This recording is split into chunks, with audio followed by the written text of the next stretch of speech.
If you've been scrolling Zillow or Redfin thinking everything is like way too expensive and everything that I can afford feels like I need to compromise, well, you're not alone. This is one of the biggest frustrations that I hear when I'm pre approving healthcare workers trying to buy in Orange County. So, today I'm going to walk you through how to think about neighborhoods strategically, where first time buyers are actually buying in Orange County, and how to avoid wasting time looking in areas that were never even realistic to begin with. Let's dive into it.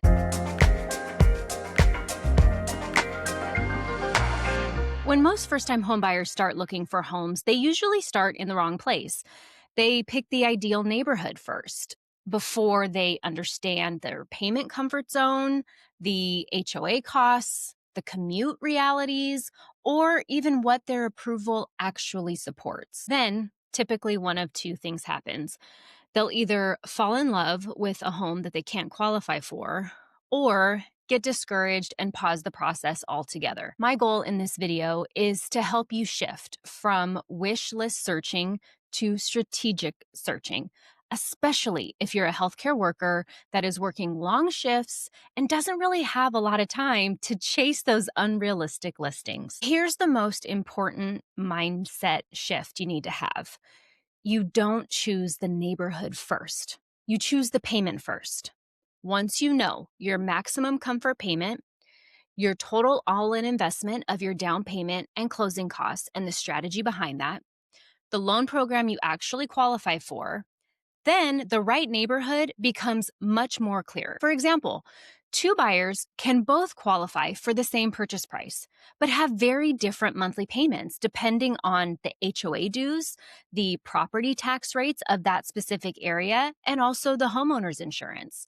So this is why condos and townhomes and planned unit developments, or PUDs, can make a lot of sense for first-time home buyers in Orange County. A lot of buyers will tell me, I want to avoid HOAs altogether. And I understand where that comes from, but here's the reality. HOAs are often what makes ownership possible for first-time buyers. HOA dues can help lower the purchase price, cover exterior maintenance. It also includes the exterior insurance for the actual building, and a lot of times will include some sort of utility, especially like water and trash. So the key isn't necessarily to avoid having an HOA, but just understanding, what do those fees actually cover? What is the financial health of that entire association? Do those HOA dues align within your maximum comfort payment? Not all communities with homeowner association dues are bad. Some are actually very well run and buyer friendly. Now let's talk about some realistic areas where the healthcare workers in Orange County can find an affordable condo or townhome.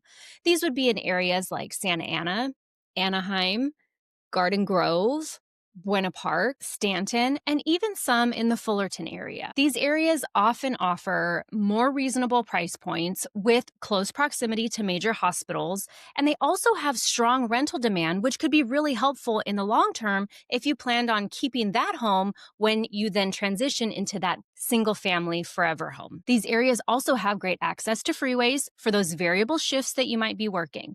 So if you're working at Chalk, Hogue, UCI, Kaiser, Memorial Care, or St. Joseph's, these commute times matter just as much as the price. For many first-time buyers, especially those with student loans or variable income, the best first purchase is usually a condo or a townhome that happens to also have a well-run HOA that has manageable monthly costs, that allows equity growth to happen, and using that home as a stepping stone, not as the forever home. And that's okay. Buying your first home is about creating stability and equity, not checking every box that's on that dream list. A few mistakes that I happen to see quite often is only searching in high-end neighborhoods because they feel safer, ignoring HOA details until the last minute, maybe overlooking the commute time and how that's going to have an impact on your particular shift schedule, maybe assuming that these affordable areas mean that there are also bad school districts or poor resale value, maybe waiting for the perfect neighborhood and missing out on a good opportunity. So remember, the goal is balance, not perfection. Finding the right home in Orange County isn't about finding the cheapest area or even the trendiest zip code. It's about finding the right fit for your income, your schedule, your maximum comfort payment level, your long term goals. If you're planning to buy in 2026, the right neighborhood does exist. You just need the right strategy to find it. And I would love to help you. My name is Amber Jones. I'm a certified mortgage advisor, and I'm here to help inform you, empower you, and help you solve that financial obstacle you're currently facing wherever you're at on your homeownership journey. I would love an opportunity to have a 15-minute phone consultation with you where we'll look at your ideal price range, your maximum comfort payment, maybe talk about some of the concerns you have about HOA communities and maybe those monthly dues. And we'll also help with planning those next steps. So use my link below to book that call with me. And if you found this information helpful today, which I hope you did, I would love it if you liked this video, subscribed, but most importantly, I would love it if you shared it with a friend. I hope you have an amazing rest of your day, and I'll see you again next time. Bye-bye.